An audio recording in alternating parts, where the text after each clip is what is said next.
الرحمن الرحيم والحمد لله رب العالمين والعاقبة للمتقين أشهد أن لا إله إلا الله وحده لا شريك له ولي الأولين والآخرين وأشهد أن محمدا عبده ورسوله وصفيه وخليله صلوات الله وسلامه عليه وعلى آله وأصحابه أجمعين أما بعد. أيها الإخوة, this is the 7th lesson in explaining Ahkamul Janaiz, the rulings pertaining to funerals. And in the previous lesson, we spoke about the family or the relatives grieving, mourning, and crying. And we mentioned that al-buka, crying, and also grief over the loss of a beloved is a natural emotion which Allah subhanahu wa ta'ala has placed in us as humans. And also it is a show of a person's mercy and compassion.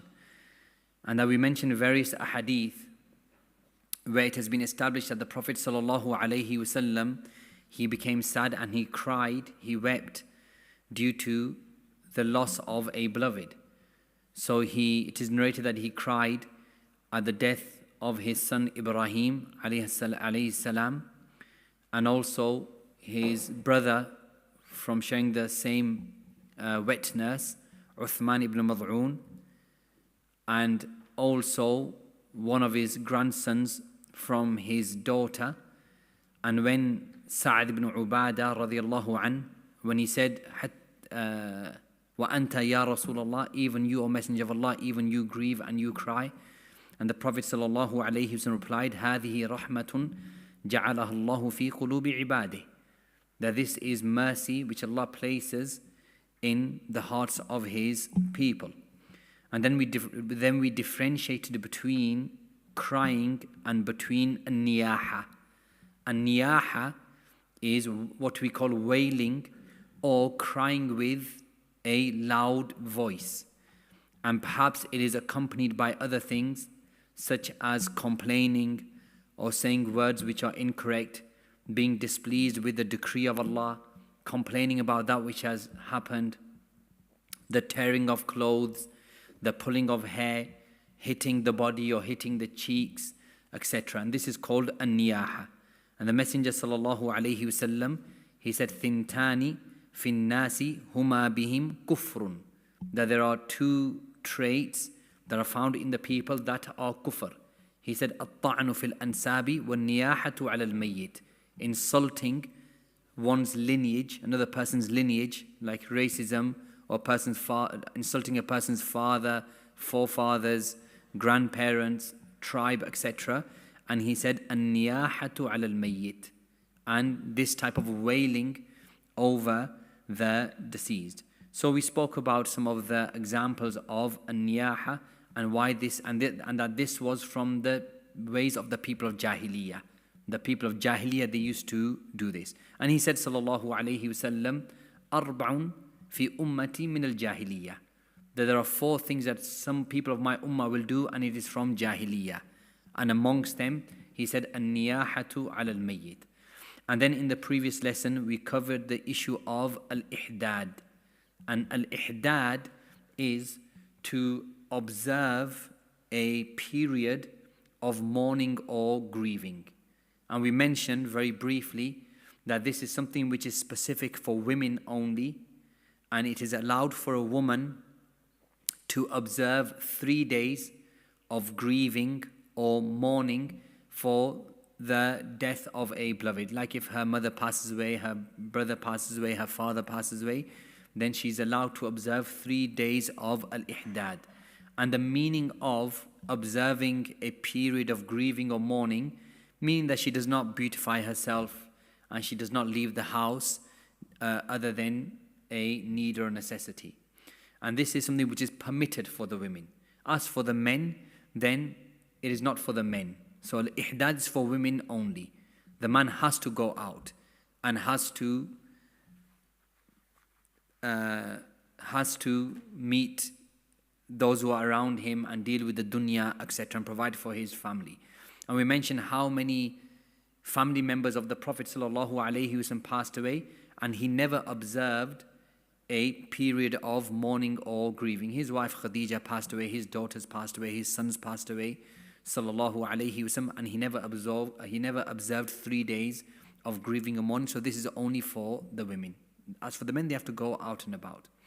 And as for a woman whose husband passes away, then she has to observe 4 months and 10 days of ihdad, of grieving and mourning. Meaning, again, she does not beautify herself, and she does not go out without a need, and neither does she accept invitations of marriage, except, and we mentioned evidences and rulings regarding this. As for the lesson today, then this lesson is regarding 2 things. Firstly, the issue of announcing deaths. Is it allowed for us to announce deaths? And the second issue is pertaining to condolences, ta'ziyah, or as in our language, afsos, and how it's given and why ta'ziyah is done, when is it allowed, and which things are not permitted.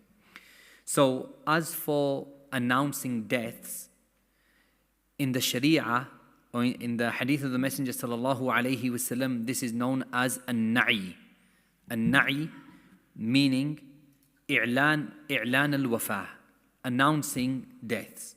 And so this is to inform other people regarding the death of a particular person, or broadcast amongst the people that somebody has passed away. And an-na'i also means mentioning the virtues and the good qualities of a person who has passed away. And an-na'i also means public announcements when somebody has passed away. So this word, an-na'i, it has these 3 meanings. It is either al-ikhbaru bi-mawt al-mayyit, informing people that somebody has passed away, wa idha'atuhu, and broadcasting this information. Or an-na'i can mean mentioning the praises and the virtues of a person who has deceased. Or it can also mean an-nida. And an-nida is to proclaim that somebody has passed away. So with regards to an-na'i, or publicizing people's death, then in certain instances it is wajib, and in other instances it is jaiz, meaning permitted but not wajib. Permitted but not wajib. And in other instances it is haram. So it can either be an obligation and it has to be done, or something which is permitted without it being an obligation, or something which is haram and it is not permitted. So when is it a wajib? If nobody is there to pray the janazah of the deceased person, or we do not have sufficient number of people to take care of the deceased, whether it's the ghusl or the kafan or the burial or the salat al-janazah itself.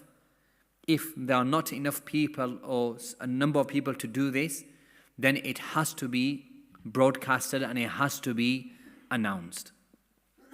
And this is because Salatul Janazah and everything pertaining to the Janazah, what is its ruling? Fardu Kifaya. And Fardu Kifaya means that it is a communal obligation. Meaning, it's not like Salatul Dhuhr, which is an obligation upon every single person. And every single person is responsible for their own salah. And one person cannot pray on behalf of another person. This is called fardu ain, an individual obligation. Salatul Dhuhr, fasting of Ramadan, etc. This is your obligation. Then there are other issues which, as long as some people do them, then the burden is removed from everybody else. Like, for example, adhan. The adhan is wajib, is fard, but it is not fardu ain. It is not an individual obligation, meaning when it's time for salah, does every single person have to give the adhan? No. As long as one person gives the adhan, then the obligation is fulfilled, and that burden is removed from everybody else. However, if nobody gives the adhan, then every single person is sinning until somebody does give the adhan. And like this, Salatul Janazah and everything associated with the Janaiz, it is fardu kifaya, meaning it has to be prayed by a group of Muslims. However, if nobody prays the Janazah, then everybody is sinning until a number of Muslims pray it. And the same with the burial and the kafan and washing the body, etc. And therefore, this wajib, it can only be fulfilled if the information is spread amongst the people. So if there is nobody aware of the death and therefore nobody there to pray over the janazah, then yes, the information has to be spread and it has to be announced and pronounced. And this is also taken from the hadith of Abu Hurairah radiallahu anhu, Sahih Bukhari and Muslim, that when An-Najashi died, and An-Najashi was in Abyssinia. And remember at that time, Habasha, which is now Ethiopia, Eritrea, Djibouti, part of Sudan, that used to be Abyssinia. At that time, that was a Christian country. And the people there were Christian. And Najashi used to be a Christian and then he accepted Islam. So the Prophet ﷺ feared that maybe there is nobody who has prayed his janazah because he has died in a Christian state after accepting Islam. So Abu Hurairah reports radiallahu an, anna Rasulullah sallallahu alayhi wasallam na'a Najashi. That the Messenger sallallahu alayhi wasallam, he proclaimed the death, he broadcasted the death of An-Najashi. He announced the death of An-Najashi. وَخَرَجَ بِهِمْ إِلَى الْمُصَلَّى فَصَفَّ بِهِمْ. And then he gathered the people and he went to an open place and he made the rows. وَكَبَّرَ عَلَيْهِ أَرْبَعَ تَكْبِيرَاتٍ. And then he said 4 takbirat, meaning he prayed Salatul Janazah. And in the narration in Al-Bukhari, Abu Hurairah narrates, فَقَالَ. And then the Prophet ﷺ said, إِسْتَغْفِرُوا لِأَخِيكُمْ. Seek forgiveness for your brother, meaning An-Najashi. So this hadith shows us that because the Prophet ﷺ feared that there is nobody to pray the janazah of An-Najashi, he therefore announced the death. And also that from the objectives of An-Na'i is to encourage people to make al-istighfar. This is when it is wajib. Then we said that it can also be jaiz without being wajib. Or we can say it is something which is mustahab, encouraged, but not necessarily wajib. And when is this? In order to encourage more people to attend the janazah. So even though the obligation is being fulfilled, but we know Salatul Janazah is like a shafa'ah for the person who has passed away. And therefore to encourage more people to attend the janazah, then it is permitted or encouraged to spread the news of the deceased. And this is also taken from the hadith of Abu Hurairah radiallahu an, and the hadith is in Sahih Bukhari and Muslim, that black woman who used to clean and maintain the masjid, and she passed away at night. And the Prophet ﷺ was sleeping. So when she passed away, the Sahaba, they prayed janazah over her and they buried her without waking the Prophet ﷺ up. And then the next morning or a few days later, when the Prophet ﷺ did not see that black woman clean the masjid, he asked, where is she? And the Sahaba mentioned that she passed away and they buried her. And the Messenger ﷺ replied, أَفَلَا كُنْتُمْ آذَنْتُمُونِي بِهِ.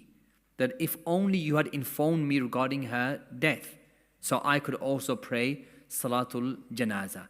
And then he went to the graveyard and he prayed Salatul Janazah over her, yani alone.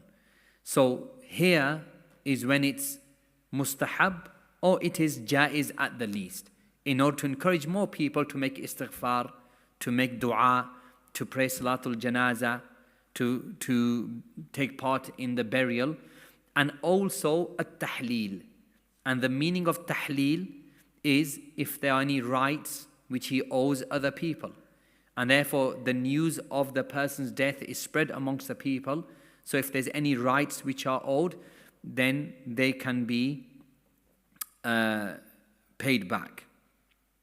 And also it's narrated from some of the Sahaba, like Abu Hurairah radiallahu an, أنه مر بالمجلس, that he passed by a gathering, and he said, إن أخاكم قد مات فاشهدوا جنازته. He said to the people that so and so, one of your brothers has died, so go be present at his janazah. And of course, when we say an-na'i, announcing deaths, then this is with any means. Yani nowadays it's text messages or posts on social media or a WhatsApp message or by word of mouth. Al-Muhim, in any way that the death of that deceased person, it is known amongst the people. And then the last ruling with regards to an-na'i is when it is haram. And it is haram when it is done like the people of Jahiliyyah used to do. And they say that this is al-i'lamu bil-mawti bin-nida'in murtafi' wa raf' as-sawt wa dhikru ma'athir al-mayyit. It is announcing or broadcasting the death of the deceased with loud voice and mentioning his virtues and his good points. And this is something that was done at the time of Jahiliyyah. That when somebody died, then a person would go on a donkey and he would go around, or a camel, and he would shout out that Fulan has died, Fulan has died. So nowadays, for example, to climb on the, let's say the minaret, every time somebody has died and it is mentioned that Fulan has passed away. And often this was done not to encourage people to come to the janazah, but for ta'zeem. That it's somebody who is exalted and majestic, and therefore he has to be honored by proclaiming his death amongst the people. And then this gets taken as a practice. And Ibn Aoun said, كانوا إذا توفي الرجل ركب رجل دابة ثم صاح في الناس. That whenever a person died, one of them would ride an animal and then would shout amongst the people that Fulan has died and Fulan has died. And Al-Hafiz ibn Hajar in Fath al-Bari, he said, النعي ليس ممنوعا كله. That not every type of na'i is forbidden. وَإِنَّمَا نُهِيَ عَمَّا كَانَ أَهْلُ الْجَاهِلِيَّةِ يَصْنَعُونَ. But what is forbidden is that which the people of Jahiliyyah used to do. فَكَانُوا يُرْسِلُونَ مَنْ يُعْلِنُ بِخَبَرِ مَوْتِ الْمَيِّتِ عَلَى الْأَبْوَابِ وَالدُّوَرِ وَالْأَسْوَاقِ. That what they used to do is they would specify a person and they would send him out whenever somebody died, and he would go announce the death of the deceased at the doors of the people, in front of the houses of the people, and at the marketplaces. So this is where it is not permitted. And also along with this, they mentioned that they would announce the virtues and the praises of this person. So this is where it is not permitted. And in the hadith of Hudhayfah ibn al-Yaman radiyallahu anhuma in Sunnah Tirmidhi, he advised his family, إِذَا مِتُّ فَلَا تُؤْذِنُوا بِي, that if I die, then don't announce my death. إِنِّي أَخَافُ أَنْ يَكُونَ نَعْيًا, because I fear that this will be a na'i. فَإِنِّي سَمِعْتُ رَسُولَ اللَّهِ صَلَّى اللَّهُ عَلَيْهِ وسلم يَنْهَى عَنِ النَّعِي, because I heard the Messenger صلى الله عليه وسلم forbidding a na'i. And the ulama mention that when he forbade his family from announcing his death, meaning don't announce it like the people of Jahiliyyah used to announce it, because this was the na'i which was forbidden, as Al-Hafiz and others have mentioned. So if it is announcing the death of a person for the sake of announcing it, or that this is what we do with kings and nobles and chieftains and heads of the tribes, that their deaths have to be announced. And if it includes shouting out or a place is dedicated, or announcements are made in the masajid just for the sake of announcing it, or on the mimbar, on the pulpit, so every single Friday, or at the marketplaces, then this is when it is from al-jahiliyyah. And also if it's from at-tafakhur, yani boasting that his death is announced amongst the people, yani from the angle of boasting or exaggerating his virtues and how good a person he was. All of this is haram. And this is what the ulama have mentioned. An-Nawawi and Shaykh al-Albani rahimullah in the book etc. he said, وَيَجُوزُ إِعْلَانُ الْوَفَاةِ إِذَا لَمْ يَقْتَرِنْ بِهِ مَا يُشْبِهْ نَعْيَ الْجَاهِلِيَّةِ. That it is permitted for the death of a person to be mentioned or broadcast as long as there is nothing which resembles the na'i of al-jahiliyyah. وَقَدْ يَجِبُ ذَلِكَ إِذَا لَمْ يَكُنْ عِنْدَهُ مَنْ يَقُومُ بِحَقِّهِ. And this may be obligatory if there is nobody who can fulfill the rites of janazah, etc. So this is a summary with regards to an-na'i, i.e. announcing, broadcasting people's death. Either it is wajib, and that's if there is nobody there to fulfill his right as a deceased Muslim, or it is something which is encouraged or at the least permitted, and that is to encourage people to come to the janazah and to make istighfar for him and to make dua for him, etc. Then it can be haram, and then that is when it is the na'i of al-jahiliyyah. Then we come to at-ta'ziyah. And at-ta'ziyah, first of all, what is the meaning of at-ta'ziyah? Yani when we say ta'ziyah, condolences, afsos, what does ta'ziyah mean? They say at-ta'ziyah, it is tasliyatul musabi wa taqwiyatuhu ala ma asabahu. That at-ta'ziyah, it is at-tasliyah. And at-tasliyah, which is also in Urdu, tasalli I think it's called, meaning when you provide comfort for the family of the deceased. This is the meaning of at-ta'ziyah. To say words, to provide comfort to the family of the deceased.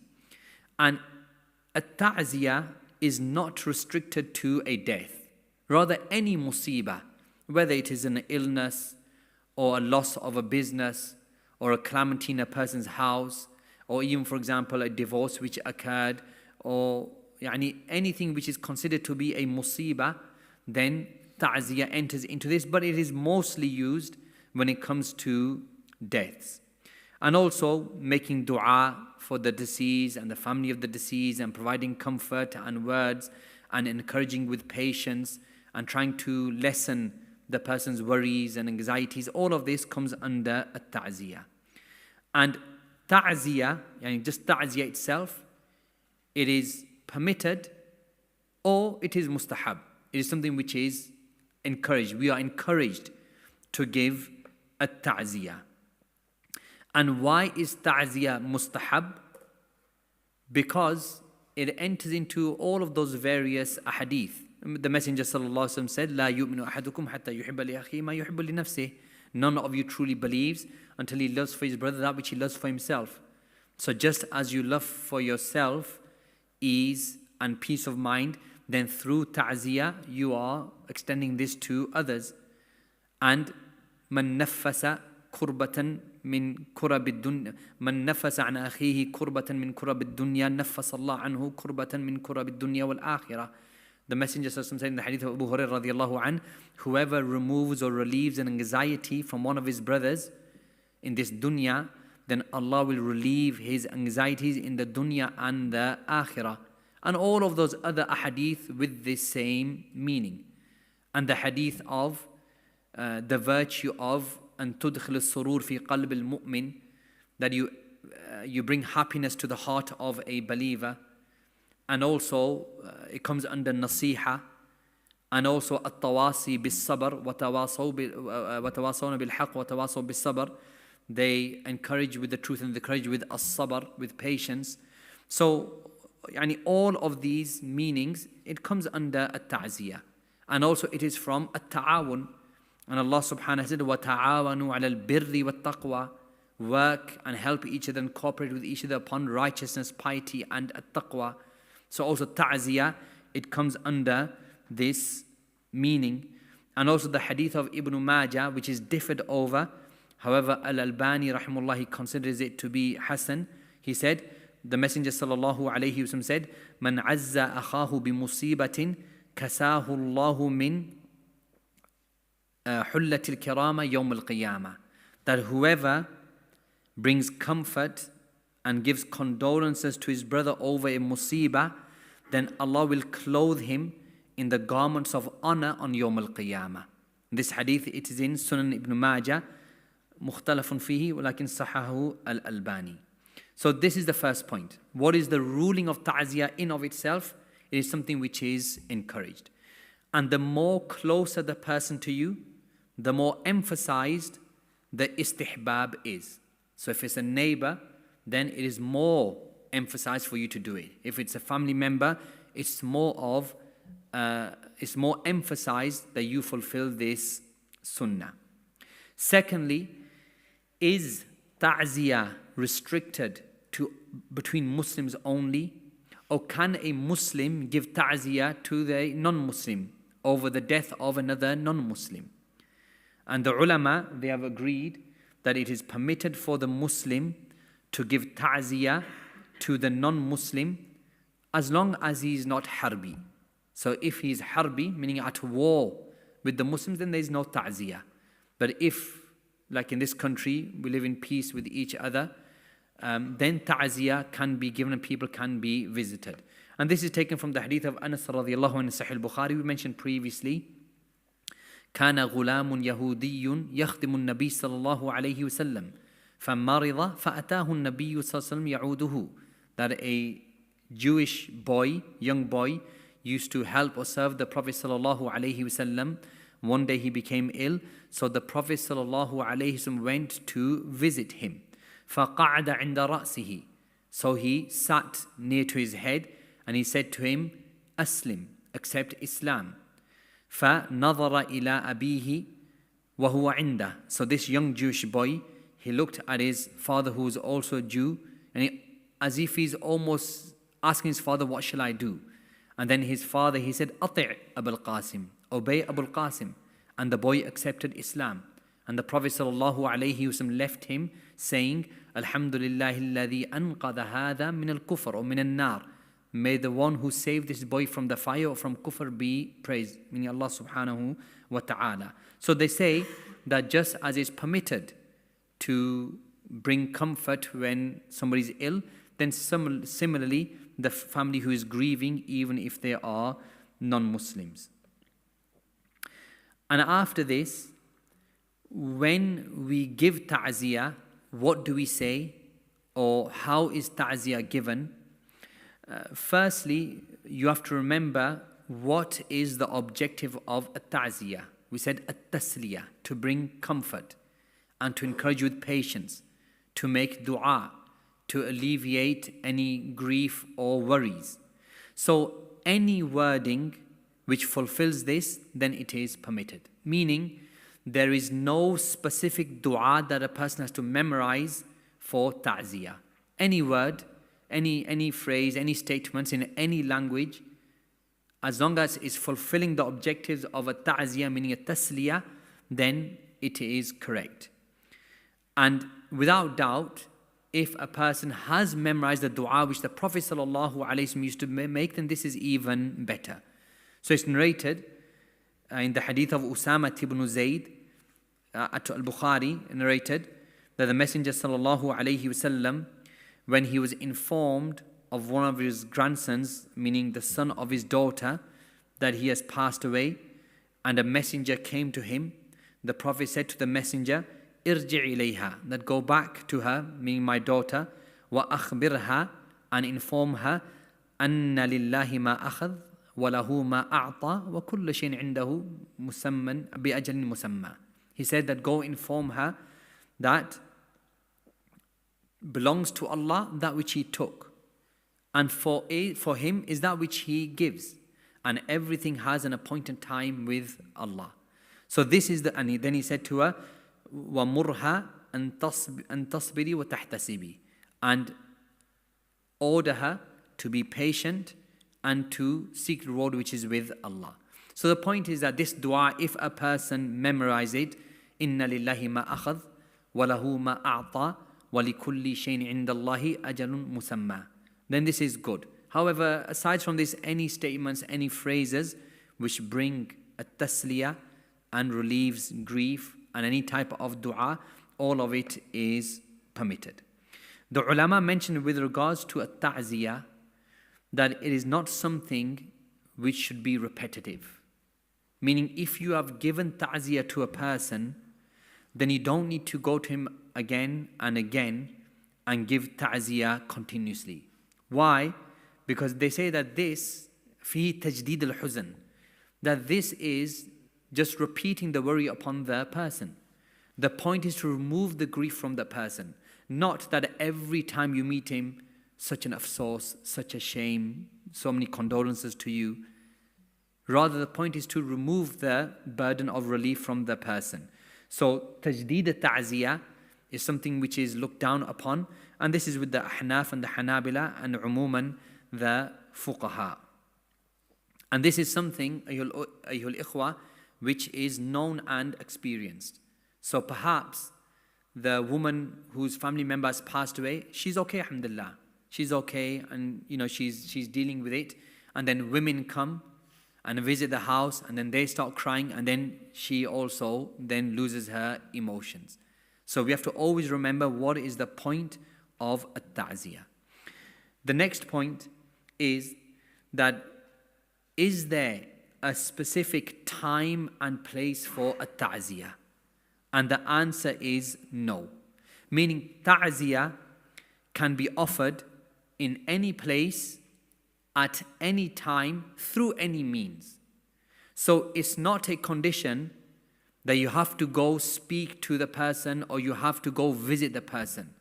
Yani if, for example, you give ta'ziyah through a text message, this counts as a ta'ziyah. And sometimes even a text message can benefit a person, especially if it's a hadith or a dua, it can benefit a person. If instead of burdening that person, you rang him and you gave a ta'ziyah, then this is also correct. And neither is it a condition that you have to go visit and sit with the person.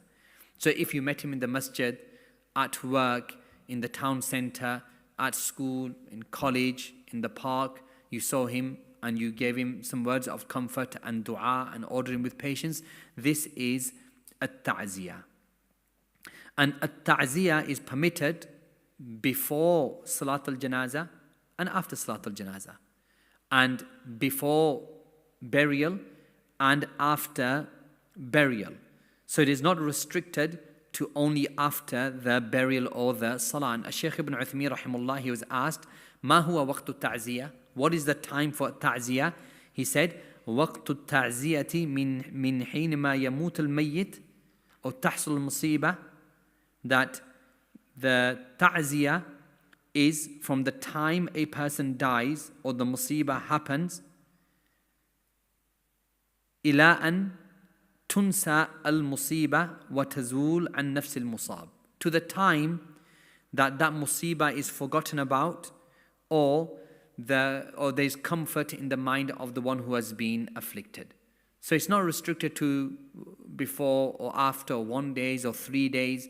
And whenever you find that person and that person is in distress, then you say words of condolences. So sometimes if somebody passes away, even a year later, that father, that mother on a particular day, without intending it, the thought comes to their mind. So we're not talking about death anniversaries, but they see a child, for example, it's Eid, they remember the loss of their child, and so you notice some grief or distress upon that person, you give ta'ziyah to the person, even if it is a year after it occurred.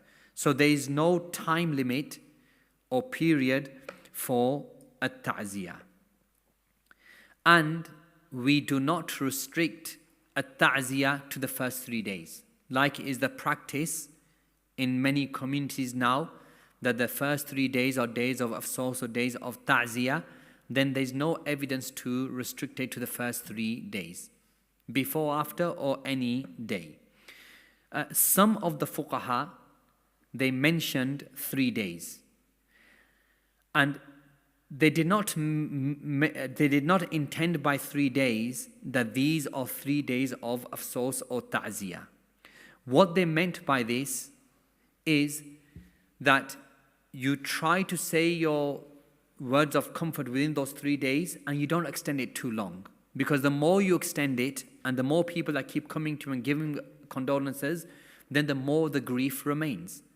So when they said that ta'ziyah should be done in the first 3 days, they did not mean by this that there are 3 days of ta'ziyah and afsos, condolences. What they mean by this is try to say within the first 3 days, because this is when the person needs it the most. But as for every week and for the first 10 days and 20 days continue ta'ziyah, then this only renews the worry and the grief. And they said, أن المقصود بالتعزية, that the objective behind التعزية is تسكين قلب المصاب من أهل الميت, is to comfort the heart of those who have been afflicted with the death of that person, وتصليته, and to bring التسلية. والغالب أن قلب المصاب يسكن بعد ثلاثة, and in most cases after 3 days the hearts of those who have been distressed with the death, they begin to find comfort. وَأَلَّا يُجَدَّدْ لَهُ الْحُزْنِ بِالتَّعْزِيَةِ, and that his grief, he's not always reminded of his grief after 3 days by giving a ta'ziyah. So this is why they said it's better to do it in the 3 days, not that these are 3 specific days of ta'ziyah as is the practice today.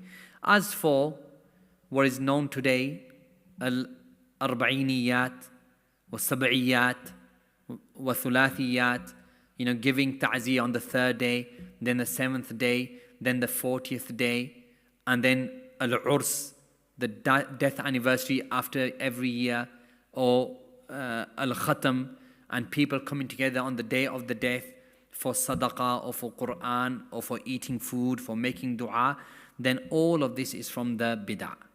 So none of this is correct and it should be avoided. And it's never narrated that the Sahaba did this regarding the Prophet ﷺ, or the Prophet ﷺ did this 40 days after the death of any one of his family members or his companions. And similar to this is when people gather for ta'ziyah in order to recite the Quran, or they ring people and they divide the Quran between the people.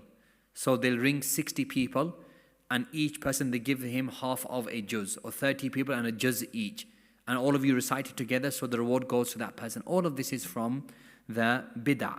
And also to hire people to recite Quran for the deceased. None of this is permitted. And also what is not permitted is walimatul mayyit, when they have a dinner on behalf of the deceased. And they call this a type of walima. And this is done on the 3rd night after he or she has passed away. And also what is not permitted is al-ma'tam or al-ma'atim.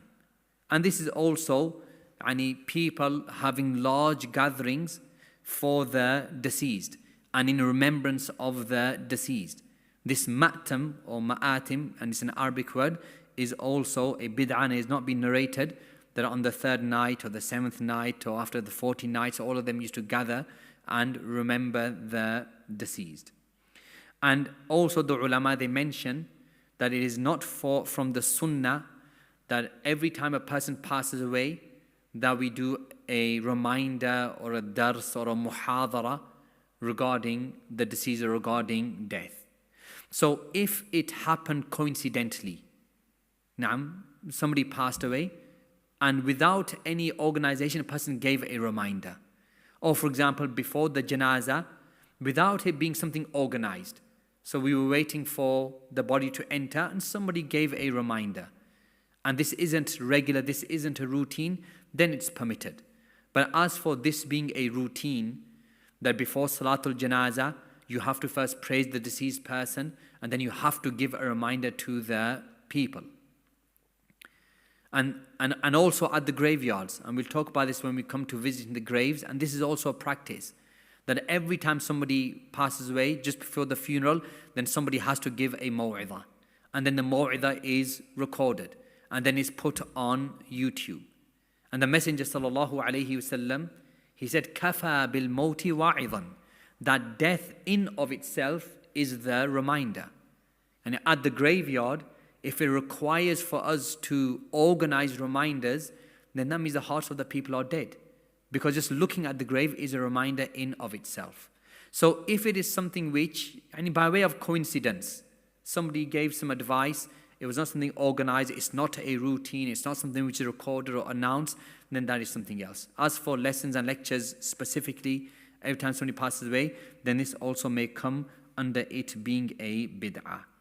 And then we come to the last issue, and this is one of the most difficult issues in reality, and this is al-julusu lit-ta'ziyah, or al-ijtima'u lit-ta'ziyah, is having,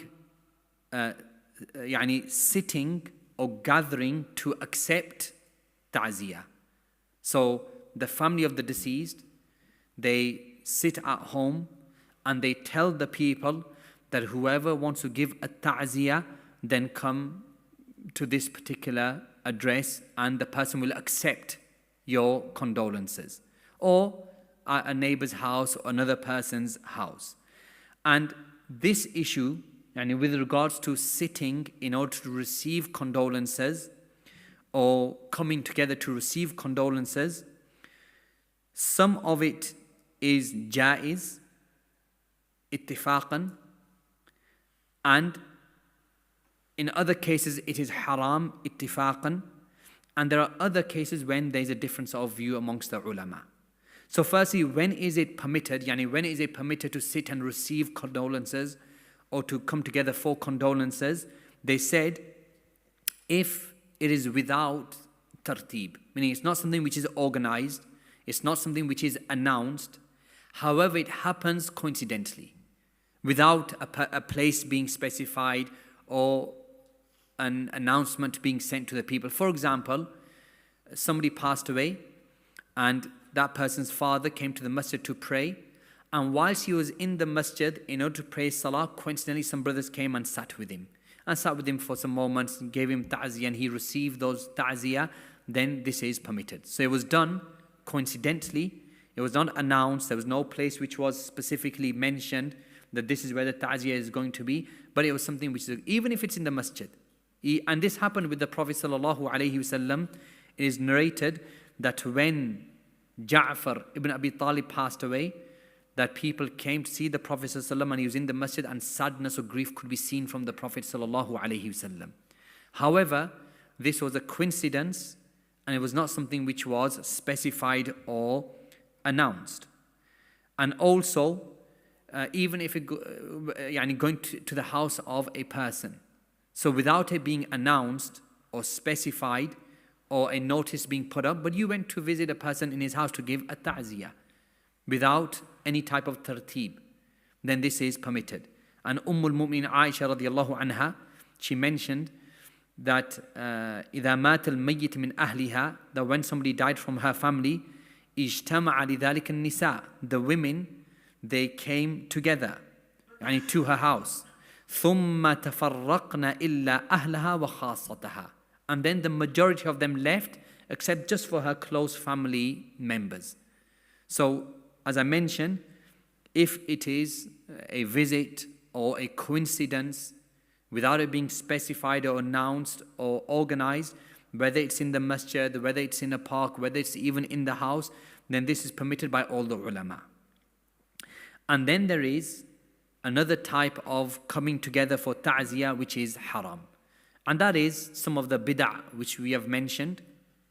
And also when food is prepared for the people who are coming to give a ta'ziyah, regardless of whether they've come from far or near, but ta'ziyah is done and therefore food is given for everybody. And it is announced that food is being given out. And this comes under the hadith of Jarir ibn Abdullah al-Bajali radiyallahu an, narrated by Imam Ahmad in his Musnad and others, that he said, كنا نعد الاجتماع إلى أهل الميت وصنعة الطعام بعد دفنه من النياحة. He said that we used to consider al-ijtima' ila ahl al-mayyit, congregating with the family of the deceased, وصنع الطعام, and preparing food after the burial من النياحة. That this was from an-niyaha. And what does niyaha mean? From the actions of al-jahiliyyah. Meaning in the times of jahiliyyah, when a person passed away, there would be a gathering and there would be food which is given out. And this is what they used to do during the times of al-jahiliyyah. And this hadith, the hadith of Jarir ibn Abdullah al-Bajari radiallahu an, is differed over. And many amongst the Huffaz, amongst them al-Nawawi and al-Albani, they consider it to be sahih. And some amongst the fuqaha said that even though the food is halal, however, yukrah al-akal mimma suni', that it is disliked for a person to eat from that food. It's better for you to stay away from that food. So in general, the madhahib have agreed that coming together for the sake of gatherings and then eating food for the sake of the food and the deceased, that this is something which is makruh and something which is against the sunnah. Some of the fuqaha, they made an exception, and amongst the contemporaries is Shaykh Ibn Abbaas rahimullah. And they said that if food is prepared for guests who have traveled from far away, then this is permitted. So you know that if somebody passes away, you might have family coming from London and Birmingham, and therefore tea or coffee, refreshments or food is made for those people. And that this exception is something which is permitted for those musafirun.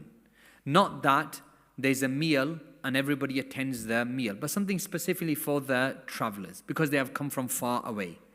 And this is from the angle of al-diyafa, not from the angle of sunnah ta'am wal ijtima'. This is from the angle of receiving the guest, not from the traveler, not from the angle of gathering and preparing food from the family of the deceased.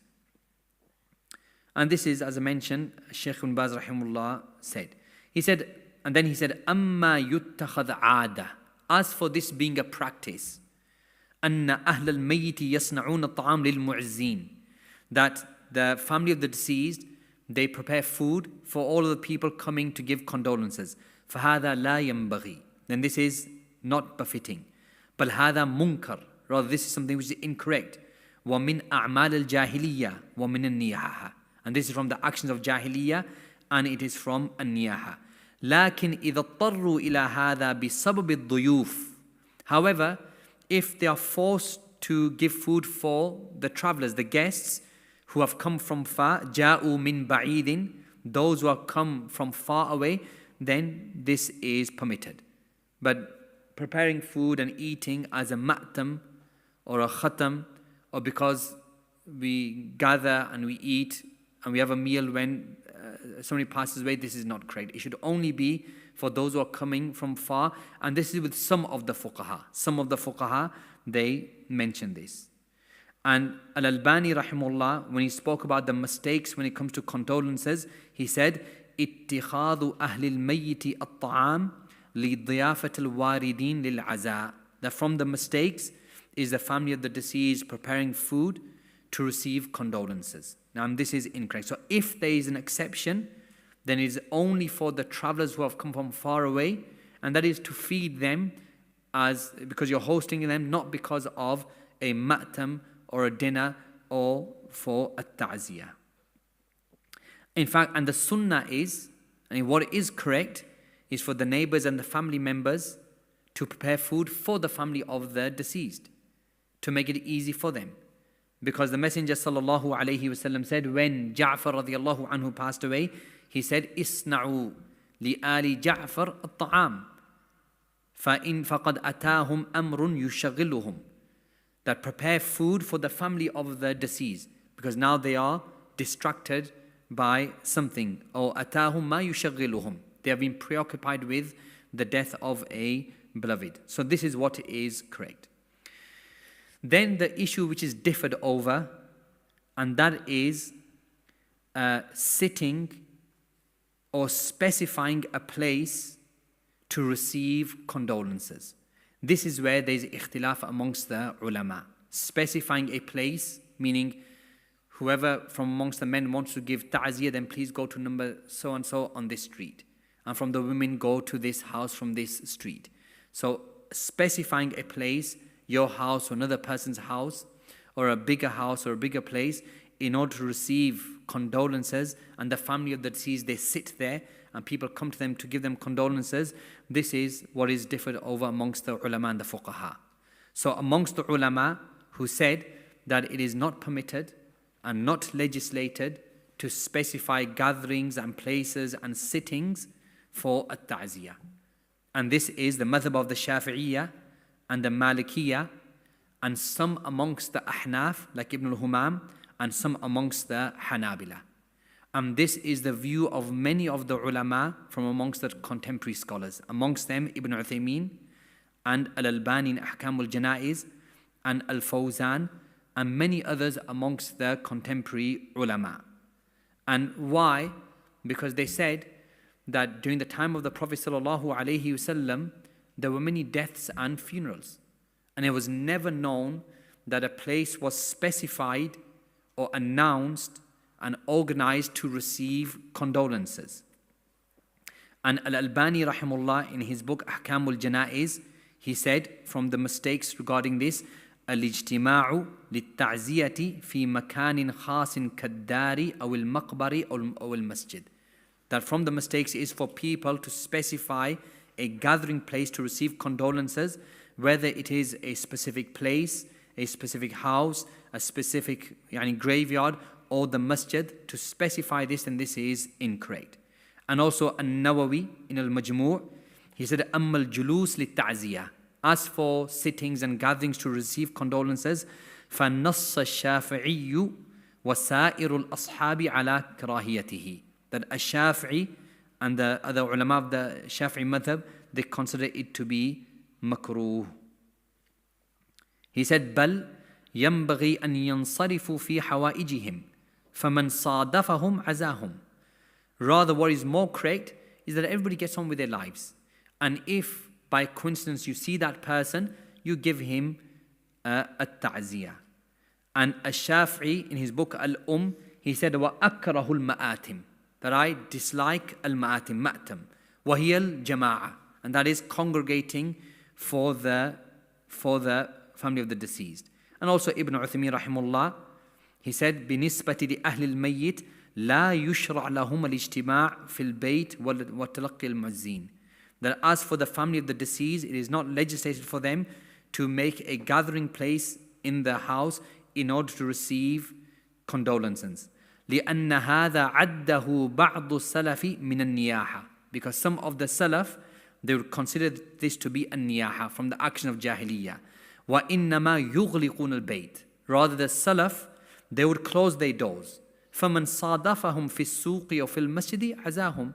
And if somebody met them coincidentally in the marketplace, in the masjid, then he would give a ta'ziyah. And similar to this, Shaykh al-Fawzan, he has similar to this. He said, غَيْرُ مَشْرُوعٍ أَنَّهُمْ يَجْلِسُونَ. That it's not legislated that they sit to receive condolences. التعزية أيسر من هذا. The ta'ziyah is much easier and simpler than this. That he said, التتصل بالجوال, or when you meet him in the masjid or the office or on the street, and there's no need for gatherings, and there are simple words which are said as a ta'ziyah. So this is those ulama who consider it to be not legislated and against the sunnah. Then there is a second view on this, and that is that it is permitted to have a sitting or a gathering to receive a ta'ziyah. And some of the Ahnaf mention this, and amongst the Mu'asirin is Ibn Abbaas rahimahullah.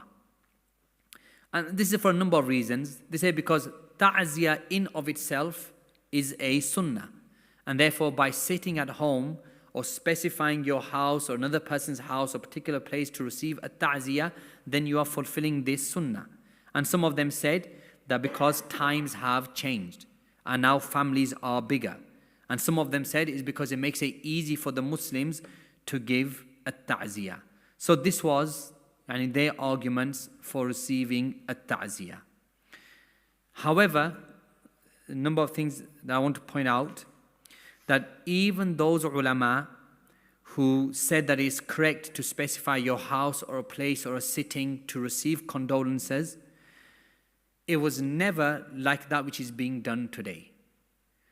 Today, it cannot even be called a ta'ziyah, because ta'ziyah means that you go to the family of the deceased and that person has, let's say, specified his house, and you go and you sit with him for a few moments and you give words of comfort. As for gatherings for the sake of gathering, and a person comes and he sits for an hour or 2 hours, and then maybe there's 20 people there, and each one is busy talking in their own things and their own affairs, this is not a ta'ziyah. So sittings of ta'ziyah are not gatherings for the sake of gathering, or, mood khana, as they say, just I need to show my face. Let's just go show our face and then we can leave. This is not a ta'ziyah. And even those ulama who permitted gatherings to receive condolences, then this was not the intention. Rather, ta'ziyah, as we mentioned, is you go, you visit, you say words of condolences, and then you leave. And those who permitted sitting to receive condolences, I do not know of a single alim who has permitted the masjid to be taken or specified as a place for receiving condolences. Naam, if it happens coincidentally, then there's nothing wrong with this. As for it being announced that the ta'ziyah is in Masjid Fulan on these days, for the men here, for the women there, or a hall of the masjid, or a room connected to the masjid, I don't know of a single alim who has said this. In fact, Shaykh Abul Abbaas, hafidhahullah, when he visited Muhammadin Masjid, and some of the brothers are here, we asked him in the masjid specifically. And he said that this is something which is not permitted. And he called it a bid'ah, and he called it munkar. And Shaykh al-Fawzan has other speech regarding this, in terms of taking the masjid as a place of a ta'ziyah. And this is because the masajid were not built as social clubs. They are not community clubs. They are not places for a ta'ziyah. In addition to this, that which occurs in these gatherings of a ta'ziyah, like the recitation of Surah Al-Fatiha, and every time a person enters, make dua. Every time a person leaves, raise your hands. And collecting date stones, and then saying your adhkar and putting them in the pot. This is what occurs in those masajid. And even in some of our own masajid, especially the masajid of the Ahl Hadith, where they allow this, and you see the bid'ah happening in front of you. And there is nobody there to stop that person or warn that person. And therefore, what is the best way? Because if we keep allowing this, if we keep hiring out our halls and our rooms and sports halls and the masjid or the places for ta'ziyah, or even inviting and specifying our houses, the problem is that we're continuing with this. So what is correct is to advise the people, even if it's on the text message, that fulan has passed away, the janazah is at this time, whoever wants to give a ta'ziyah, then you are welcome to do so at the janazah prayer or at the graveyard, and please do not burden the family. Wallahi, if more and more people implemented this, then it would solve half of the problems. And then people would understand that why are we traveling from so far away and burdening this person? And it is burdening. So it's better to advise the people and say to them, anybody who wants to make a ta'ziyah, you're welcome. Before the janazah, after the janazah, before the burial, after the burial, make a ta'ziyah.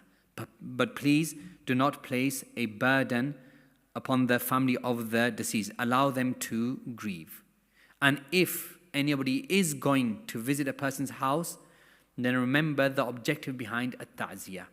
That you are going to give them words of comfort and condolence and make dua, not gathering for the sake of gathering and sitting an hour just to show your face and then eating from that food. هذا والله أعلم وصلى الله على نبينا وسلم. And if there's any questions, you're welcome to ask your question.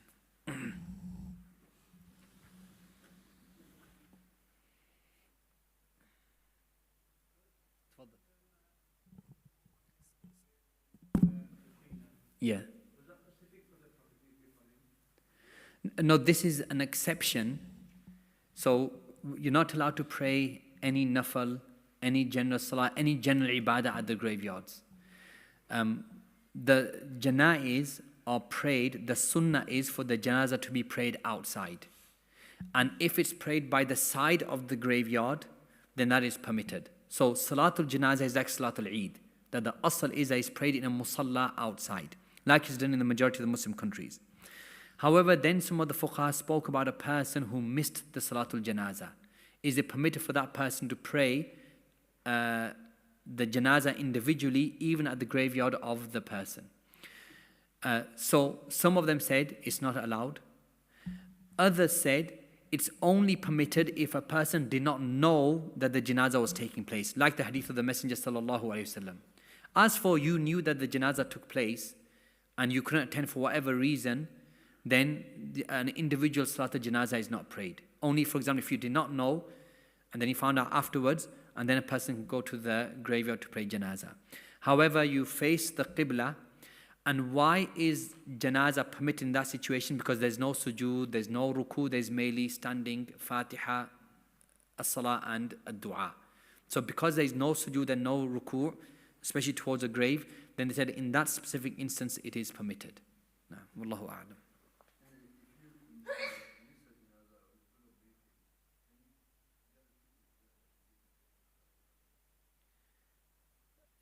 Janazah is fardu kifaya. It's not something which is an individual obligation. And the Messenger sallallahu alaihi wasallam, he only prayed janazatul ghaib on an-Najashi because he feared that nobody had prayed it. But if you know that a group of Muslims have prayed salatul janazah, then that's sufficient. No.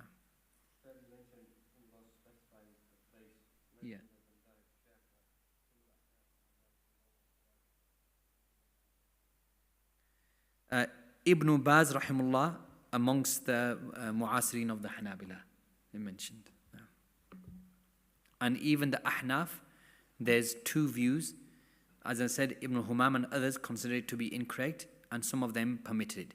As for the Malikiyah, then that which is known is that they did not consider it to be legislated. In fact, the Malikiyah were amongst the most harsh against this, and also the Shafi'iyah.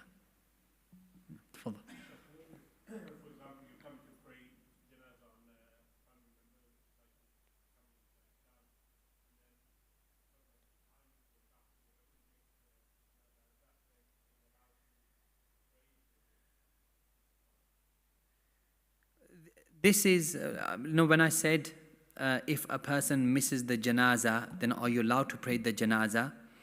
Those who permitted it, they differed over the reasons why it's permitted. So some of them said, if you are unaware of the janazah, and then you find out afterwards, then you can pray the janazah. Others said that if you are aware of it, however you were not able to make it, then it's permitted. So they themselves, they differed over reasons why it's permitted. That which is found in the hadith of the Messenger sallallahu alaihi wasallam is that he was unaware, because he said, "Hal adhantumuni bihi." If only you had informed me. So perhaps that's what's closer to the Sunnah. And the problem is, if it's something which we say is allowed, then like now that which is occurring in the Masjid, any person's family member passes away in a different country, now they have janazatul ghaib. So what gives you the right to have it over your mother and not for me, for my mother in my masjid? And then what happens is janazatul ghaib all the time. So, and we'll cover some of this when it comes to the salah, we will cover the rulings of this, inshallah. Yeah.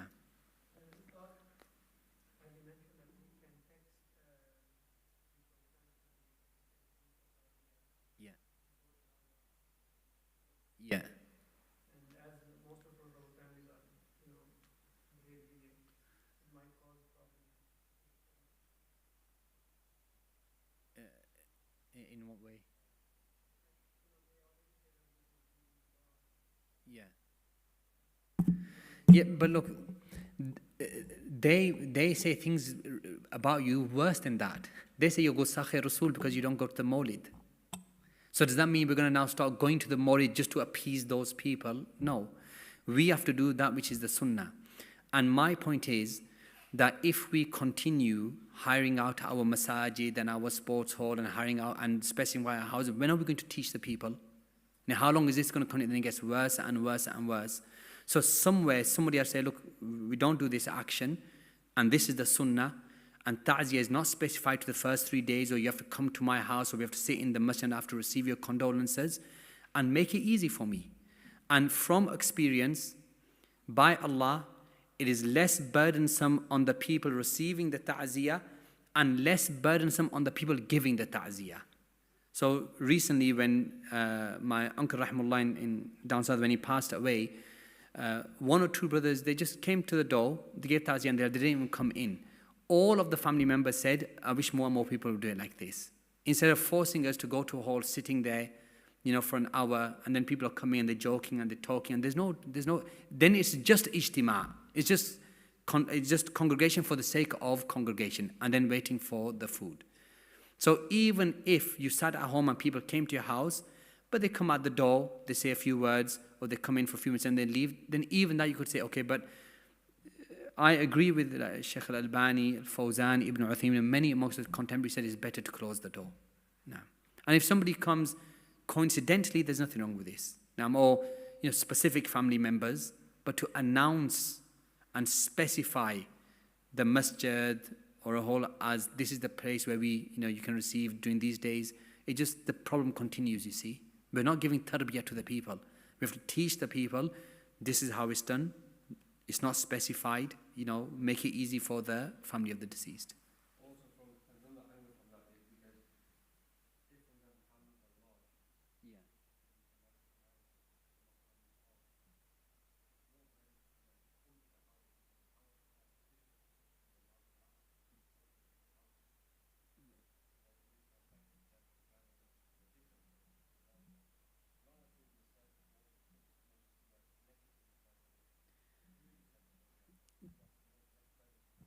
No, it's better for them to understand that we don't need to go there, neither do we need to burden the family with the gathering. Naam. So it's better for us to give tarbiyah to our family members that look, there's no need to travel all that way. And don't burden the family of the deceased. And if you can make janazah, make it, and if you can give ta'ziyah through the phone, through the text message, then that's less burdensome.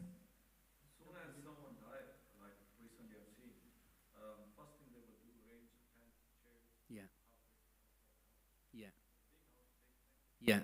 And then if you don't do it, people come for ta'ziyah, they will probably feel they're rude or they will do arrangement for it. Yeah. The reason why they feel this is because we haven't given the correct tarbiyah in terms of how to give ta'ziyah. Exactly. And the more we do it, the more we allow it. So unless somebody says that, look, we're not going to do this, and if anybody wants to give ta'ziyah, you're welcome. Before the janazah, after the janazah, at the grave, you're welcome. But don't burden the family. So somebody has to say stop and give the people tarbiyah. At the end of the janazah, and then make dua, and then announcement that tomorrow, Yeah. in Masjid, Yeah. there's a dua, and Yeah. the food will be Yeah. And whoever wants to give ta'ziyah, please come to that house and give ta'ziyah. And they're standing next to you. So why didn't he give you ta'ziyah there? And the majority of the people who met you in the masjid, and they hugged you and they said a dua, then you tell them, now come over there. And you understand? So, but if people did come and you gave food in your house, like Sheikh bin Baz and some of the fuqaha, but that's without it being organized. Now it's an expectation now. But that's too much food. You have a couple of days, like 100 people. It's like a mini wedding. Walima. No, they call it walima. Walimatul mayyit. Sahih.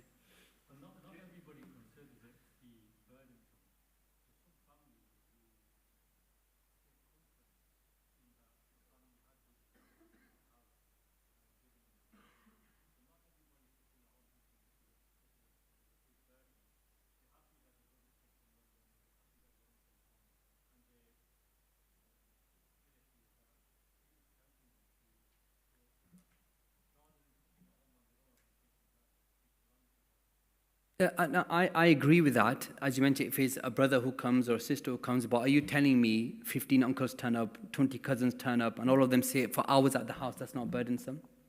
Naam.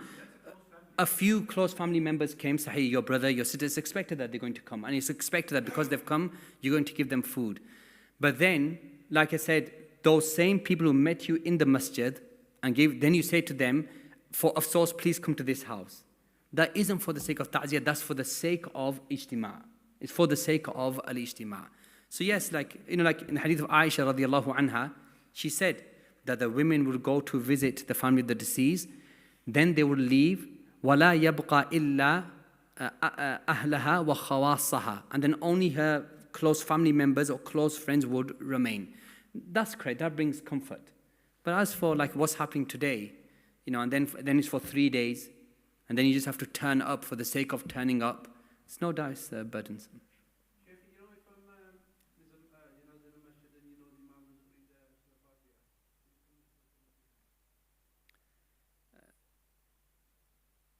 It's permitted because they are doing that based upon a qawl within the madhab.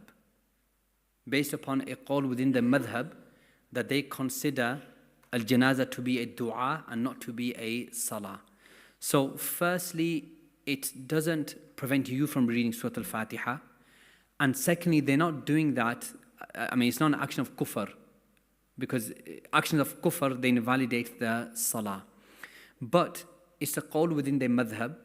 And even though we say it's incorrect, we say that this is incorrect and this is the correct way, but because it's a qawl within the madhab, then to say that your salah behind him is invalid becomes difficult. That's difficult to say. Ikhtilaf fiqhi. Even though we say it's incorrect. For example, is it correct for you to pray behind, let's say you've got two people, one is Hanbali and the other one is Maliki or Hanafi, for example. And they were in wudu and then they ate camel meat. So the Hanbali, he went and he renewed his wudu. And the Hanafi or the Maliki or the Shafi'i, they prayed without repeating the wudu. And the hadith of Jabir radiallahu an, and it's in Sahih Muslim, that the Prophet ordered the one who ate camel meat to renew his wudu. So is your salah behind that person valid now? No, because ikhtilaf yani fiqhi. It's not like sunnah, bid'ah, kufr, nifaq, shirk. And there's a madhab and they have reasonings and arguments behind it. So we don't say it's invalid. And it doesn't stop you from reciting Surah Al-Fatiha. خلاص finished. جزاكم الله خير.